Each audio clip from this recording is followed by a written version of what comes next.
Les cancers du sein, on le sait, dans 5 à 10% d'entre eux, des cas, surviennent dans un contexte de mutation héréditaire des gènes soit BRCA1, soit BRCA2, soit P53, soit PALB2. Enfin, on commence à mieux connaître les gènes responsables d'une transmission familiale héréditaire.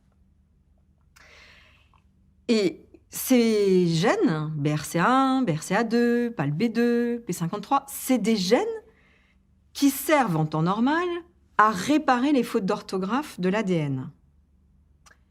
Donc si eux-mêmes ont une mutation, c'est-à-dire qu'ils ont une énorme faute d'orthographe sur leur séquence, ils ne vont plus pouvoir fonctionner.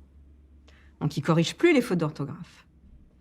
Donc on peut comprendre aisément qu'à ce moment-là, les femmes vont avoir un risque accru d'avoir une accumulation de fautes d'orthographe dans leurs cellules du sein et de faire des cancers. Parce que le corps est une merveille de fonctionnement et finalement, il y a des systèmes de secours. Donc il n'y a pas qu'une voie de réparation de ces fautes d'orthographe.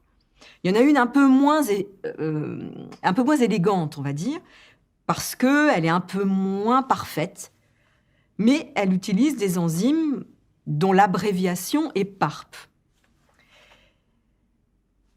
Donc maintenant, si on se dit BRCA1, BRCA2 ne fonctionnent pas dans les cellules tumorales, il y a toujours les PARP qui, elles, viennent réparer des petites fautes d'orthographe. Et dans les cellules tumorales, elles se moquent d'avoir des fautes d'orthographe puisqu'elles n'obéissent plus à personne et qu'au contraire, ça leur donne ces capacités à se diviser et à bouger, ces fautes d'orthographe. Mais point trop n'en faut quand même, parce que ce sont quand même des cellules.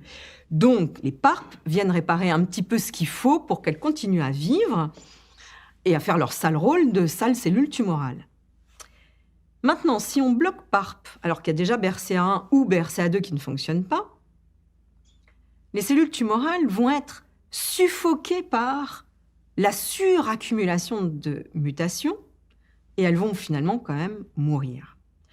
Alors ça ne marche pour l'instant que lorsqu'il y a une mutation de BRCA1 ou de BRCA2, mais c'est un formidable espoir. La génétique qu'on appelle constitutionnelle, c'est on prend l'ADN normal de la personne, soit en faisant un petit frottis sur la joue et on récupère des cellules de la joue, à l'intérieur de la joue, ou une prise de sang et on va regarder sur les globules blancs normaux de la personne, son ADN, c'est-à-dire qui est présent dans toutes ces cellules, qui lui a été transmis par son père et sa mère.